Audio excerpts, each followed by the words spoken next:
Chris Norden likes to hike, not just in the mountains near his home in Tucson, but pretty much all over the world. That's true. That's true. Swiss Alps, Scottish Highlands, all over the country, and I love hiking. I love being out in God's creation and breathing the fresh air and using my body, and I love that.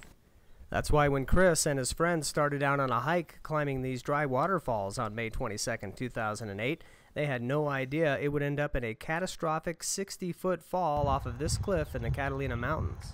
Wasn't doing anything foolish. It was pretty much run-of-the-mill, perfect hiking weather, about 62 degrees, and no wind. It was just lovely, a beautiful spring-like day. A day that was going to dramatically change Chris's life and his relationship with God. Parked down at the Babad Doag trailhead parking lot off the Catalina Highway. And then we hiked down the road a little bit to this.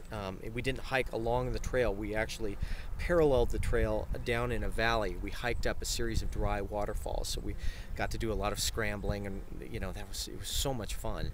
And we got to the top, parallel to the top of the trail, and then we saw this mountain up above, which actually you can see, I think, to your left, just right up there. And we saw that and thought, gosh, I want to hike that. And so we decided to scramble to the top of that. It was gorgeous. And then this other guy and I were looking for a safe way down the mountain. And he and I were at different spots trying to look for a safe way down when this freak gust of wind came out of nowhere and blew me off balance. I tried to regain balance, and I flipped around and tried to regain balance, and I couldn't. And when that happened, when I realized that there was no way I could regain balance, I just wanted the Lord to know that no matter what happened, I wanted to be with Him more than anything else. So I just put myself into His hands, and I just said, Jesus, save me. Jesus, save me.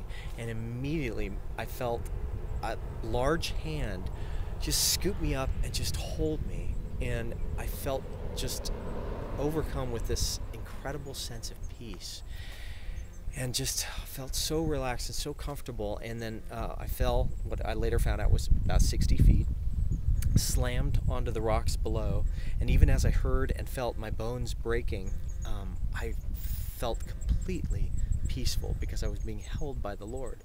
And it's a miracle that I survived, but it was because I was in His hands. Wow. And so you fell about 60 feet. I understand you bounced at least once, maybe twice, kind of rolled to a stop. Yeah, finally hit my head. They said the two girls who were by my side after the rest of the crew found me said that I looked like something out of a horror movie. I had a big gash and blood, streaming down, and I thought I'd never broken a bone in my life before, and I thought just the way things felt. First of all, what I did was I kind of propped myself up a little bit as best as I could. I felt like maybe I had broken a rib and my shoulder. I had no idea the extent of the injuries. Yeah. And then I did this, and I was like, God, thank you. I could turn my head. I just thought I couldn't see how high, how far the fall was, but I was amazed that I could turn my head, that I had no damage to my neck. And it didn't seem like I had any damage to my legs either. Later, I found out that I had a shattered left shoulder blade, shattered scapula, ribs broken in 11 broken ribs, broken in multiple places. All the transverse processes sheared off on the left side of my thoracic spine. Compression fracture in my L1 vertebra. Both lungs were pierced by the broken ribs and collapsed, and just gashes all over me as well. So, but it could have been.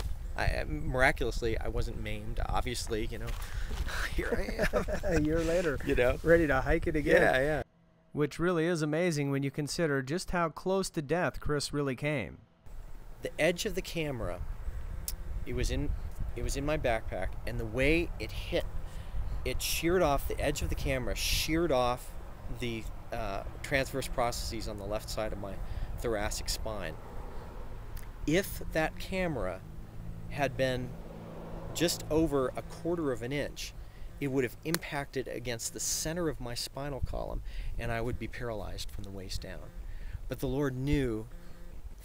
The Lord knew exactly what I would need and exactly what I wouldn't need, and so He arranged it so it was just like that, and my legs are fine now. You know, it makes it little things like that. It's just astounding. A little thing that's a huge thing. It's a huge thing. Yeah. Right. So what it did was it broke your ribs from behind, basically, Mm-hmm. instead of breaking your spine. Yes, exactly. Although my spine, my L1 vertebra did get crushed, Mm-hmm. but normally people who would have a crushed L1 vertebra would have terrible sciatica and everything, and I don't. I've never had that. And through the pain and the healing, Chris has been left with a great gift. I realize I have nothing to fear anymore. You know, that I can trust Him to bring me through whatever.